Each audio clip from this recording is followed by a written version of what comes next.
La prostitución está en nuestra sociedad prácticamente desde que el mundo es mundo. Hay quien considera que es el oficio más antiguo de la historia de la humanidad. Bueno, no por eso hay que blanquear esta práctica que viene en muchos casos asociada a la trata sexual de personas. Para hablar de este asunto, de cómo combatir la prostitución y la trata sexual de personas, se encuentra esta noche con nosotros, y agradecemos su presencia, Satoko Kojima. Ella es psicóloga jurídica y forense, responsable de la investigación, características sociodemográficas y consecuencias psicológicas de la explotación sexual. ¿Qué tal? Buenas noches. Buenas noches. Bueno, están ustedes realizando una investigación con el Centro de Atención al Trauma. ¿Qué es esto? ¿Cómo podríamos definirlo?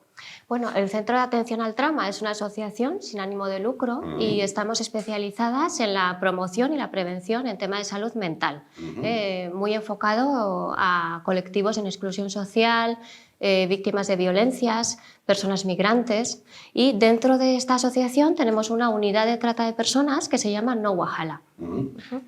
Para definir un poquito más en profundidad, No Wahala, ¿qué es? No Wahala, bueno, para empezar, esta expresión es un término en pidgin, que es una mezcla entre un idioma nativo de una de las etnias de Nigeria, concretamente el Hausa, y el inglés, ¿no? Y viene a significar tranquila, todo está bien, ¿no? Y es una expresión que, bueno, pues decidimos ponerle este nombre a esta unidad de trata de personas como homenaje a las víctimas nigerianas con las que hemos tenido la oportunidad de trabajar, ¿no? Y bueno, pues desde esta unidad de trata lo que hacemos es detección de situaciones de trata o de explotación sexual, y toda la intervención de una manera muy específica en lo que es el procedimiento de denuncias. Claro. Bueno, si tuviéramos que realizar una foto fija o un retrato de la prostitución en España, ¿las mujeres dedicadas a la prostitución son nacionales, son extranjeras? Fundamentalmente son extranjeras, de origen extracomunitario. Ahora mismo la mayoría de las mujeres, tanto en situación de prostitución como explotadas sexualmente, son de origen latinoamericano, siendo Colombia el país con una prevalencia mayor. Pero esto es una cosa que ha ido cambiando con los años, porque, por ejemplo, en el año 2017 la mayoría de las víctimas eran de origen nigeriano, hubo ahí un boom muy fuerte, ¿no? Y después eso ha ido cambiando y ahora mismo es, sobre todo, la prostitución y la trata de origen colombiano. En Colombia, en este caso. ¿Europa del Este? Europa del Este también, Rumanía, Bulgaria, ¿no? Son algunos de estos países. Seguramente ahora, pues con la guerra de Ucrania, haya incrementado, pero yo ahora mismo no dispongo de esas cifras. Claro. Estas cosas suelen ir como saliendo más tarde, ¿no? Después. Va evolucionando, ¿no? Eso es. Claro. ¿Dónde se practica la prostitución en España? Quiero decir, clubes, pisos, la calle, polígonos.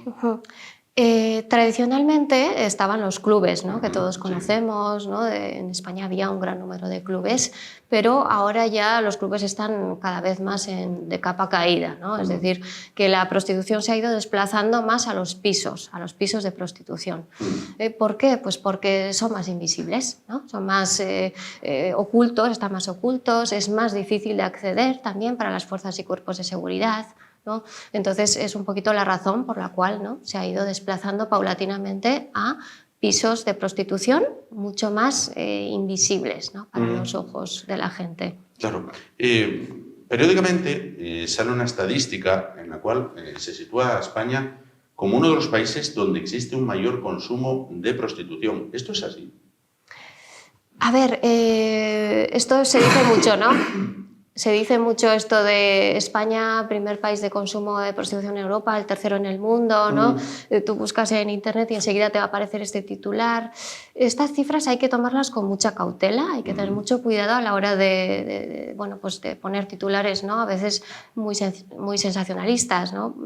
Por ejemplo, estas cifras están tomadas de un estudio de Naciones Unidas del año 2010, donde se hizo una especie de ranking de consumo de prostitución en países donde se hace este tipo de estimaciones, lo cual no significa que se haya hecho un estudio exhaustivo en todos los países del mundo, ¿no? Por eso digo que es verdad que en este informe aparecía España como uno de los países donde había más grado de consumo, pero probablemente haya muchos otros países donde está la prostitución muy implementada, en la sociedad muy normalizada. Muy arraigada, ¿no? Exactamente, y que Sí. nunca van a hacer un estudio de estimación, ¿no? Por lo menos no a corto plazo, precisamente por lo arraigado que está, ¿no?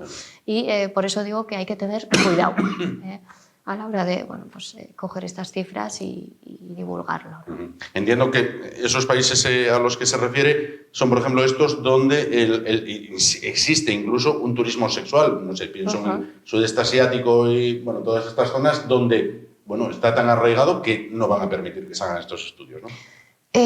Los estudios, las estimaciones de consumo, para empezar, los consumidores son bastante reacios a decir que consumen prostitución, eso hay que tenerlo en cuenta, ¿no? Y luego, por ejemplo, hay muchos países en África donde el consumo está tremendamente normalizado y no existe todavía ni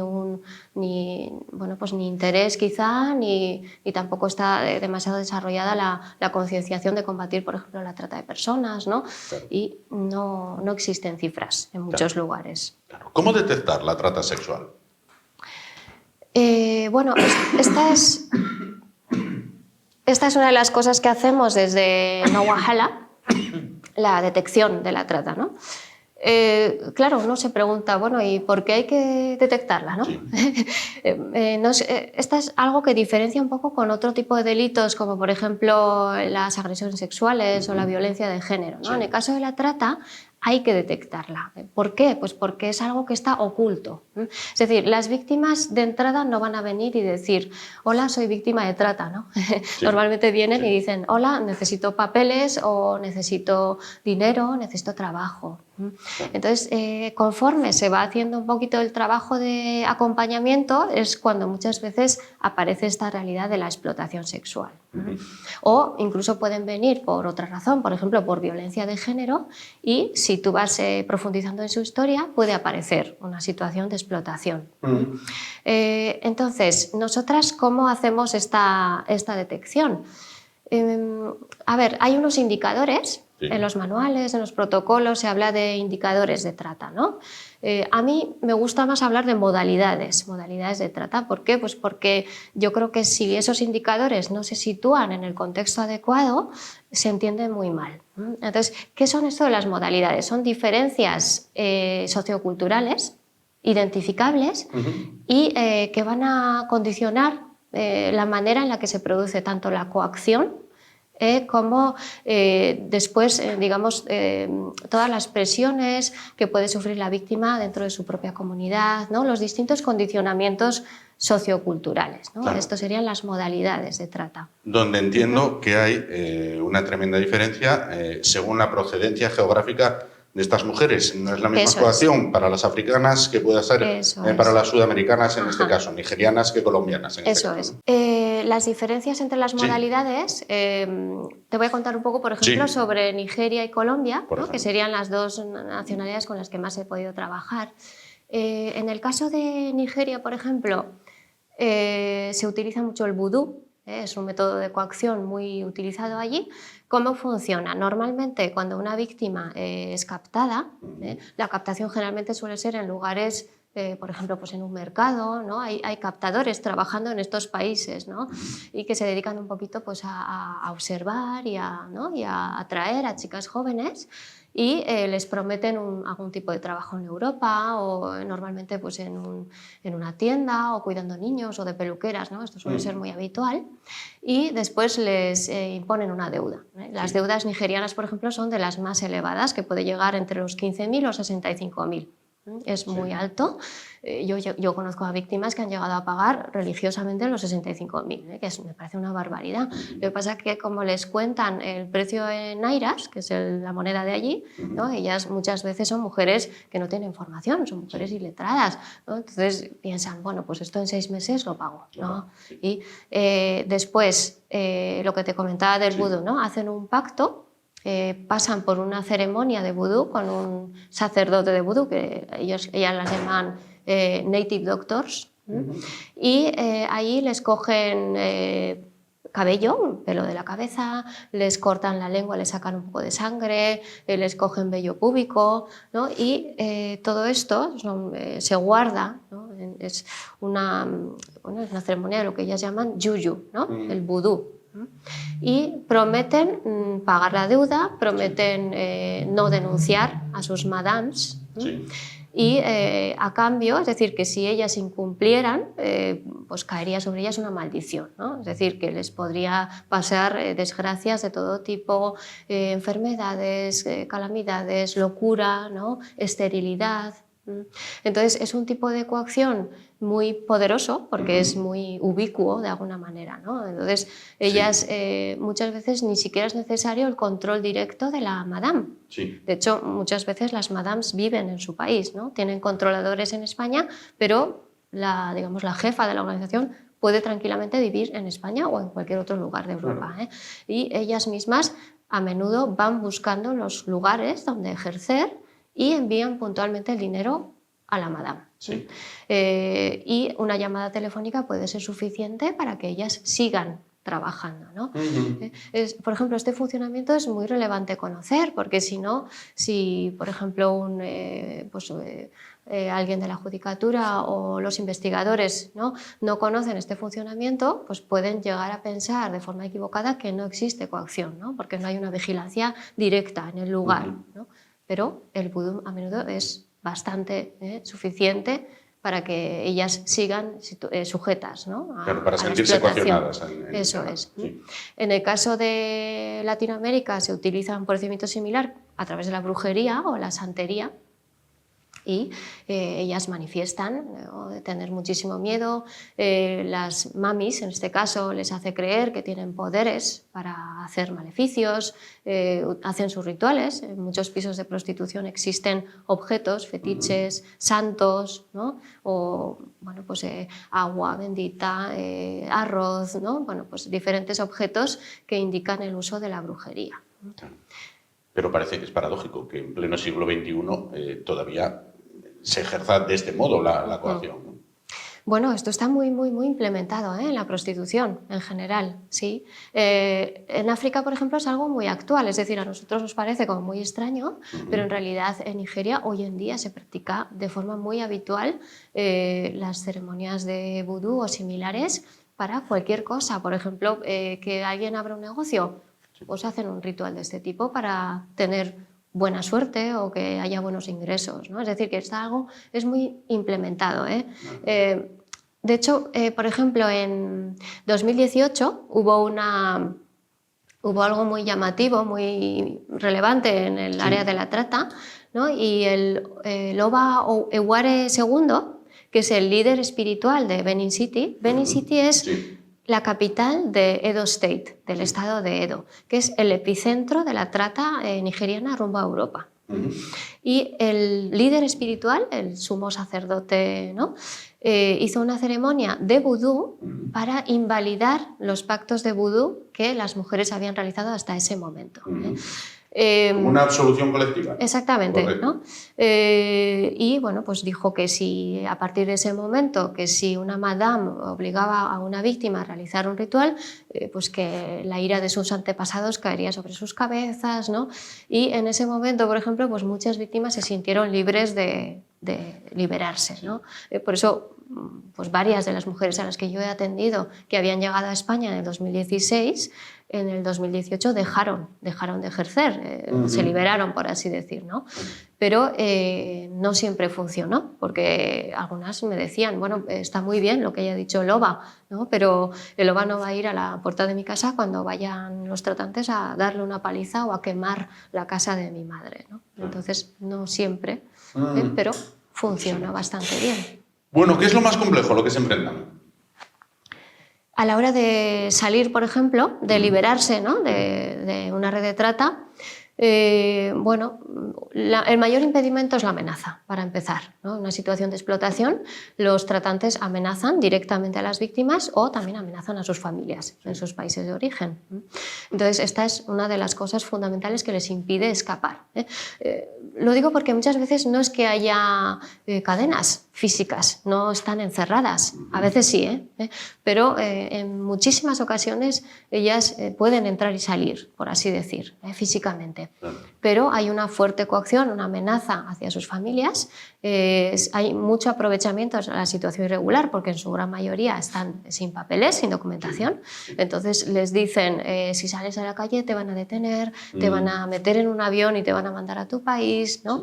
Incluso les hacen creer que la prostitución en sí es una actividad ilegal, muchas de ellas lo creen, entonces piensan que están cometiendo un delito, ¿no? Lo cual no es cierto, porque en España la prostitución en sí no es ilegal, ¿eh?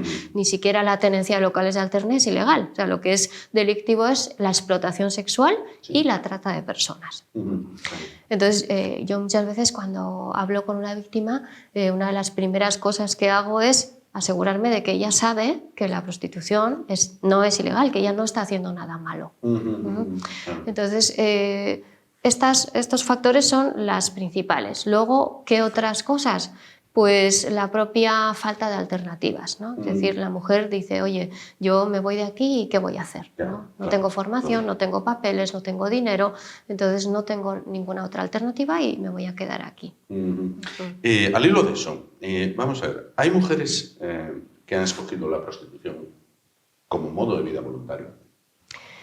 A ver, en mi experiencia, la mayoría de las mujeres que están en la prostitución están, digamos que pueden estar, ellas pueden decir que están voluntariamente, ¿no? Que lo hacen, no están obligadas, por así decir, o que no están siendo explotadas, en ese sentido coaccionadas, pero es cierto que muchas de las mujeres que acaban en la prostitución acaban allí porque tienen que alimentar a sus familias que se han quedado en el país de origen, tienen una hermana que está enferma, tiene una madre que se está muriendo, ¿no? Es decir, que a menudo hay una situación de base muy negativa, una situación de vulnerabilidad que llamaríamos nosotras, ¿no?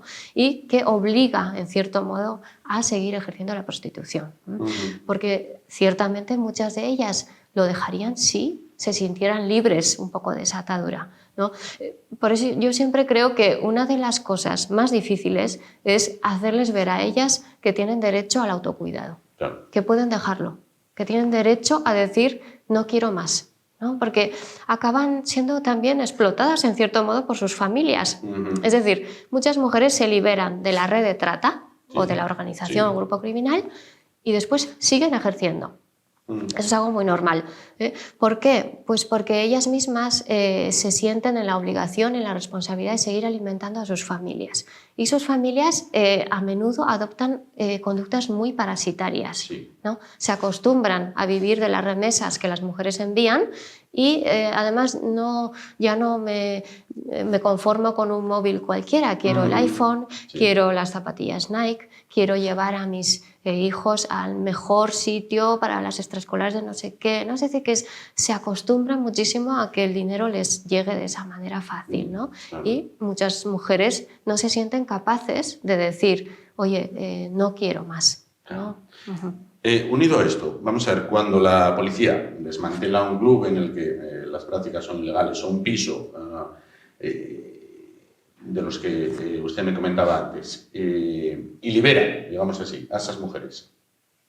A partir del siguiente día, ¿esas mujeres qué hacen? Lo primero que necesitarían estas mujeres es asistencia a todos los niveles, ¿no? Cubrir sus necesidades básicas. Si están en situación irregular, obviamente van a necesitarlo, pero una buena salida, una buena forma de regularizar sus situaciones a través de la denuncia. De hecho, esto es algo que yo repito hasta la saciedad porque es algo que se conoce muy poco. Y es que cuando una víctima denuncia una situación de explotación sexual, ya sea trata o prostitución coactiva, puede abrir la posibilidad de regularizar su situación a través de la colaboración en la investigación del delito. Es decir, esto no es denuncio y ya está, y al día siguiente tengo la documentación, sino que hace falta que pueda realmente aportar datos y pueda ayudar a que la policía, ¿no?, persiga el delito. Pero al menos, bueno, pues se abre esa posibilidad. Esto es algo que muchas personas no saben. De hecho, a menudo voy a hacer formaciones a servicios sociales y muchas personas se sorprenden porque no conocen este dato, ¿no? Entonces yo lo repito muchísimo. Después, ¿qué necesitarían? Pues muchísima ayuda económica para, bueno, pues poder vivir de otra manera. ¿no? Pero es verdad que esta ayuda no es rápida, no es fácil y bueno, pues muchas de ellas van a acabar volviendo a la ¿Existe el riesgo situación. de recaída? Sí, sí, sí, y es algo muy habitual. Es algo muy habitual. Cuando yo inicio un procedimiento de denuncia con una mujer, esta es una de las cosas que más hay que tener cuidado, ¿no? De que la mujer realmente pues, no vuelva a la situación de prostitución y lo que digo, la mayoría de las veces es por presión familiar. Claro, claro. ¿Existe un papel o un perfil más bien, del consumidor o cliente? Pues realmente no. Realmente no hay un perfil concreto y así es como lo dicen las mujeres, ¿no? Ellas tienen clientes de todas las edades, desde chicos muy jóvenes, de 16, hasta personas mayores y de todas las capas sociales y de todos los niveles educativos. Es decir, no existe un perfil, ¿no? De hecho, bueno, pues la prostitución está pensada de esta manera también. Es algo que es accesible a todo el mundo. Claro. Por otra parte, ¿se llega a establecer en algún momento un vínculo entre la prostituta y el cliente? Se puede llegar a generar, sí, sí, sí, efectivamente. Al final, bueno, pues son relaciones humanas, ¿no? Es verdad que es algo muy particular el intercambio de sexo por dinero, haya o no explotación, ¿no? Pero al final sí es cierto que entre seres humanos en situaciones incluso muy extremas como esta se puede llegar a producir, ¿no? Pero esto también se ha observado en situaciones de rehenes, por ejemplo, ¿no? Sí. Que se puede llegar a crear vínculos entre el captor y la víctima, ¿no? En este caso estaríamos hablando de cliente que quizás es distinta a la figura, pero sí, sí puede llegar a suceder. Pero también es verdad que los proxenetas impiden, ¿no? Es decir, que intentan que no se cree este vínculo precisamente para evitar que un cliente intente, por ejemplo, ayudar a una víctima a escapar de su situación. El propio funcionamiento de los pisos o los clubes está pensado así también. Las mujeres hacen lo que se llama la plaza, que suele ser de unos 21 días, están 21 días en un piso o en un club y después son obligadas a moverse de sitio. De ciudad, digamos. De ciudad o de lugar, ¿no? De local. Sí. A menudo las mujeres vuelven a sus casas para descansar o otras lo que hacen es simplemente moverse a otro piso, ¿no? Y de esa manera también garantizan que haya carne fresca, por así decir, ¿no? Claro. Periódicamente también surgen iniciativas de distintos grupos políticos donde dicen hay que abolir la prostitución. Bueno, vamos a ver, decíamos al inicio, la hay desde que el mundo es mundo. ¿Es posible abolir la prostitución como tal? Pues yo no sé si se puede abolir la prostitución como tal. Lo que sí que creo es que para realmente hacer un plan abolicionista, ¿no? El modelo abolicionista, por lo menos tal como se intenta desde las asociaciones que son abiertamente abolicionistas, intentan digamos, luchar por esto, lo que se busca es que la prostitución sea ilegal para el consumidor, es decir, que se multe o se sancione al consumidor de prostitución y al mismo tiempo dar ayudas, asistencias para que una mujer pueda salir de la prostitución, ¿no? Eso sería un poco el modelo abolicionista, que no es lo mismo que el prohibicionista. El prohibicionista sería, digamos, multar a la propia mujer que ejerce. Sí. Y el modelo regulacionista sería un poco las iniciativas que luchan por legalizar, ¿no? O regularizar la prostitución para que sea una actividad, digamos, regulada a nivel laboral, ¿no? Como un trabajo cualquiera, ¿no? Que se puede abolir realmente, que va a desaparecer, la verdad que yo no te sabría responder. ¿Por qué? Pues porque al final hay tanta necesidad, ¿no? Hay tanta necesidad. Las mujeres al final, bueno, pues en muchas ocasiones vienen de entornos donde el comercio del sexo está tan normalizado. Hay lugares en el mundo donde dependen las familias, incluso un país entero puede depender muchísimo de los ingresos del mercado del sexo. De hecho, en los años 80, bueno, la revolución sexual fue un poco antes, ¿no? Y en esa época muchos sexólogos, historiadores decían que la prostitución iba a desaparecer, ¿no?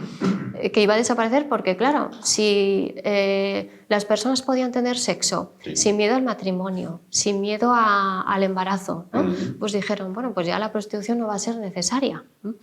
¿Qué pasó realmente? Al revés, ¿no? La prostitución incrementó de una manera exponencial. ¿Por qué? Claro, esa es la pregunta, ¿no? ¿Por qué? Pues porque, por ejemplo, después de la Segunda Guerra Mundial, el sudeste asiático se convirtió en el un paraíso foco. sexual, Exactamente, sí. ¿no? Ahí es donde un poco se inventó este concepto nuevo del turismo sexual, ¿no? Entonces, poco a poco, muchos países empobrecidos que quedaron, como digamos, muy enganchadas al comercio del sexo, se volvieron profundamente dependientes, ¿no? Y familias enteras dependen de los ingresos de las mujeres. Algunos ministros, por ejemplo, han llegado a decir que había que sacrificar a toda una generación de mujeres para sacar a su país de la pobreza, ¿no?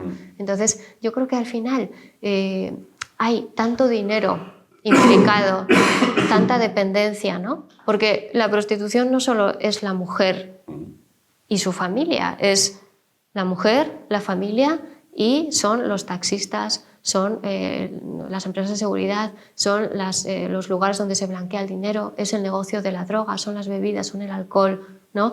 Entonces, claro, en realidad es todo un sistema que permite, digamos, reinyectar dinero, ¿no? Hay países, por ejemplo, en África, que dependen muchísimo de las remesas, ¿no? de dinero que las personas que están aquí en Europa envían a los países, que también es una manera de obtener divisas extranjeras. Es el gran negocio que se ha establecido en torno a eso, ¿no? Eso es. No le pregunté antes, cuando hablamos de España, por zonas, ¿se puede diferenciar en España las zonas con mayor incidencia en número, bueno, de clubes, de pisos? Sobre todo en las ciudades grandes, ¿no? Las Madrid, Barcelona, en toda la zona del Levante, Baleares. Esa es una zona donde hay muchísima prostitución todavía. Claro. Sí. Cuando hablábamos antes también del perfil del consumidor o cliente, esto pasaría, me decía, chicos muy jóvenes, de incluso 16, 17 años, esto pasaría por una educación desde la base, es decir, ahora mismo toda la pornografía la tienen accesible en Internet y pueden decir, muy bien, esto que estoy viendo aquí, bueno, pues quizás con mi novia no lo pueda hacer, pero si voy a un sitio de estos no les queda otro remedio que hacer toda esta salvajada que estoy viendo aquí. Y a estas chicas no les queda otra que hacerlo. ¿Pasaría también por ahí? Sí, o sea, realmente hay una enorme relación, ¿no?, entre la pornografía y la prostitución. De hecho, las mujeres, una cosa de lo que más se quejan es de que tienen que estar siempre negociando el preservativo, ¿no?, porque muchos no quieren usarlo, y que se les insiste todo el tiempo en reproducir prácticas que ellos han visto en la pornografía. Y muchas de esas prácticas son muy abusivas, ¿no? Y aquí, claro, pues las mujeres que están siendo explotadas y obligadas, ¿no?, se les fuerza realmente a llevar a cabo estas prácticas, ¿no? Claro. Bueno, ¿cómo se podría mejorar la persecución del delito? Bueno, la trata sexual, la trata y la explotación sexual son delitos que yo creo que se denuncian escandalosamente poco en comparación con otros delitos como la agresión sexual o la violencia de género. Yo creo que en parte esto se debe al desconocimiento. Yo creo que hay poco conocimiento, también por parte de las víctimas, de que tienen la posibilidad de denunciar, ¿no? Entonces yo creo que aquí hay mucho margen de mejora, tanto por parte de asociaciones como, ¿no?, de otros operadores, agentes que trabajamos un poco en este ámbito para hacer llegar este mensaje, ¿no?, de que las mujeres pueden realmente interponer denuncia. Luego también, ¿qué sucede? Que son casos... los casos de trata sexual o de explotación son muy largos en el tiempo, se alargan muchísimo en el tiempo, ¿no? Entonces esto requiere una colaboración muy estrecha entre asociaciones y fuerzas y cuerpos de seguridad. Las asociaciones vamos a estar mucho tiempo muy cerca de la mujer, ¿no? Vamos a saber exactamente qué es lo que hace, cómo respira, con quién se relaciona, ¿no? Cuáles son, digamos, en qué situaciones de riesgo puede estar, ¿no? Entonces, nosotros vamos a tener mucha información y podemos aportar muchísimo en ese sentido a la policía, ¿no? Y podemos apoyar muchísimo también en la investigación información. Entonces, creo que hace falta pues mejorar, ¿no?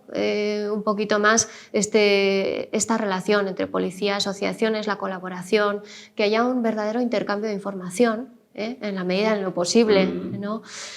Porque creo que puede ser muy enriquecedor. De hecho, los casos que mejor han ido es cuando este vínculo entre víctima y policía era bueno, ¿no? Cuando se establecía esta vinculación, el caso salía bien, fuese cual fuese el resultado. Quiero decir, después de la investigación, la judicialización y todo, la sentencia puede ser mala, en el sentido de que quizá le caiga una pena ridícula al proxeneta o que se archive el caso, también puede ser, ¿no? Pero incluso si eso sucede cuando la vinculación entre ambas partes ha sido buena, la víctima suele ir empoderada, suele coger mucha confianza con las fuerzas y cuerpos de seguridad, lo cual es bueno porque después ella va a hablar positivamente, ¿no? Tanto del proceso como de la policía en sí, va a hablar a otras mujeres y animarlas a denunciar porque ella ha tenido una buena experiencia, ¿no?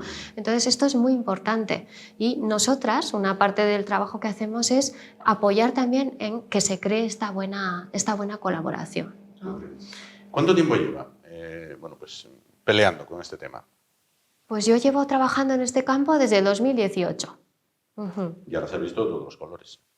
Bueno, sobre todo víctimas latinoamericanas y nigerianas. Sí. Claro, ¿hay algún caso que recuerde con mayor crudeza que dijera, este excede por encima de los demás o se siguen unos parámetros tipo? Pues a ver, nosotras sí que tenemos un protocolo de actuación, ¿no? Una manera bastante estandarizada, por así decir, pero que adaptamos a cada caso, ¿no? Nosotras, por ejemplo, lo primero que hacemos es iniciar un poquito la detección cuando vemos que hay alarmas, ¿no? Que hay indicadores. Después, si la mujer se decide a interponer una denuncia, preparamos muy bien su caso. ¿Por qué? Pues porque hay algunos aspectos que hay que tener mucho en cuenta. Yo soy psicóloga, entonces voy a tener mucho en cuenta la psicopatología. ¿Por qué? Pues porque si hay niveles muy elevados de sintomatología o si la mujer tiene una psicopatología contundente, va a ser muy difícil iniciar este proceso, ¿no? Es decir, porque estamos hablando de un delito donde el testimonio de la víctima tiene un peso inmenso, ¿no? Entonces, si una víctima tiene, pues imagínese, síntomas psicóticos o un cuadro muy fuerte de trastornos de la memoria, ¿no? Aquí estaríamos en una situación muy complicada para que pueda prosperar el caso. Entonces yo primero valoraría mucho eso y luego también valoro el tema de la posible conductas delictivas por parte de la víctima. Porque claro, estamos hablando de un entorno, la trata es un entorno que genera al final acaba relacionándose con conductas delictivas en el caso de las propias víctimas. Si una víctima ha sido obligada a cometer, ¿no? a tener este tipo de conductas por un proxeneta o por, ¿no? la red de trata, esto no es problema para ella, es decir, que no entra dentro de la coacción, ¿no? Pero puede ser también que una víctima acabe pues involucrada, por ejemplo, en temas de tráfico de drogas, ¿no? Entonces, esto también hay que tenerlo en cuenta y yo esto lo voy a observar y lo voy a estudiar antes de iniciar un procedimiento. Entonces, estos serían como los casos quizá más complicados a la hora de iniciar, ¿no? un procedimiento de denuncia. Entiendo que la asociación, por ejemplo, de ustedes o el proyecto de investigación que realizan son una pesadilla para la gente que realiza estas prácticas, para las redes que manejan todo esto. ¿Se ha sentido amenazada alguna vez? Pues no, hasta el momento no y espero que siga siendo así. ¿Se dedican los suficientes fondos a esto? ¿A combatir esto? ¿O es, sabemos que existe, pero como ya existe desde hace tanto tiempo, Bueno, yo creo que hay que invertir más, pero sobre todo creo que hay que afinar un poco el tiro en la manera en la que se invierte.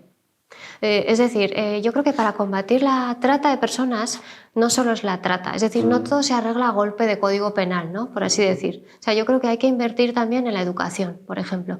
Un poco por lo que decía antes de la mayor dificultad es que la mujer se sienta capaz de decir que no, ¿no? Es decir, hay que invertir en educar tanto a hombres para sensibilizar sobre esta realidad, ¿no? Como a las mujeres para poder, digamos, liberarse de este tipo de cadenas, de dejar atrás un poco la ultra responsabilidad, ¿no? De tener que cargar con toda la situación familiar, ¿no? De sentirse con derecho al autocuidado y a emprender sus propios proyectos vitales más allá del cuidado familiar, ¿no? Y luego yo creo que también hay que invertir más en investigación, ¿no? Que es algo que se hace muy poco. Uno de los estudios más recientes del Ministerio de Igualdad, en 2024, se hizo un macroestudio con análisis estadísticos a través de estudios de redes de páginas de Internet, ¿no? Ahí contabilizaron unas 114.500 mujeres en situación de prostitución en España. El propio estudio dice que hay un raquitismo alarmante en cuanto al número de estudios que se hacen en este campo. Claro, esto es así también en parte por la dificultad de la propia investigación, ¿no? Porque estamos hablando de una población oculta.